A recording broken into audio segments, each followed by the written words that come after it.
family. I'm Dale Cardwell with TrustDALE TV. We're curious why you're calling non-licensed fake cabs to come pick people up to take them downtown.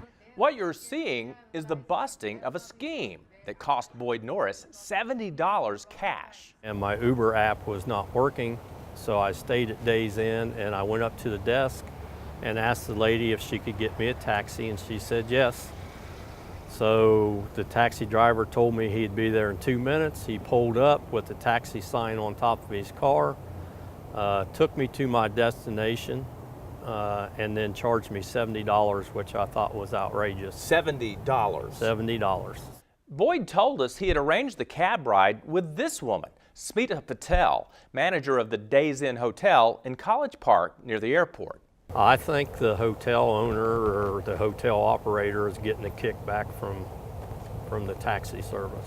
How do you feel about that happening to you here in Atlanta? Being ripped off. To test Boyd's theory, our producer asked Smita to call a cab for her. The very same taxi showed up to take our cash. How much is it going to cost for me to go to downtown? We're in downtown. Excuse me? We're in downtown. Down by the Capitol. It's going to be $20 if you pay with cash. If you pay card, it's $22.50. You're not a real taxi. Can you tell us who I am you're a with? taxi. That's what it's going to say. I am a taxi. But you don't have a license plate. I have a license. Oh, I'm not like that. Where's your license plate? There's no license plate. And while our fake cabbie could run, he couldn't hide.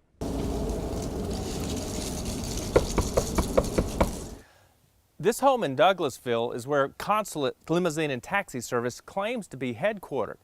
And even though they're operating without a state or a local license, they appear to be operating without anyone doing anything about it.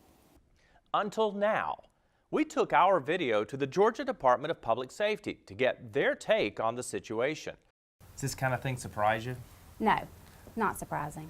Not surprising at all. And while it's not illegal, the state does take this very seriously. Georgia law permits the Georgia Department of Public Safety to issue what's called a cease and desist order to companies who choose to conduct business in the state of Georgia without the proper licensing. And after we showed them what was going on, that's what they did. They're shutting down Consulate Taxi Service. We've opened an investigation, and once we have conducted the investigation, we'll determine the appropriate action. Civil penalties may be assessed for operating without the proper authority. And how about that clerk who set this scheme in motion? When asked if she was getting a kickback for calling the fake cab, she crumbled.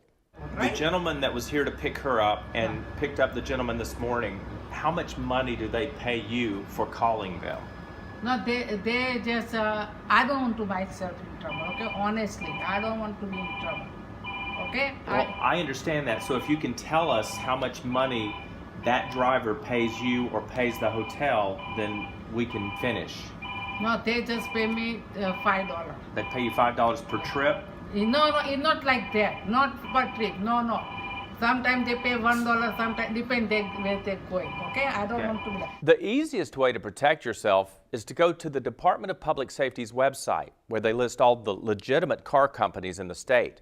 In the meantime, when your friends and family come to visit you from out of town, tell them to make certain the taxi has a meter, has a set rate, and that they feel comfortable with the driver.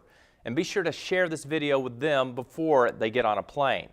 If you have any travel stories you'd like to share, post them in the comments below.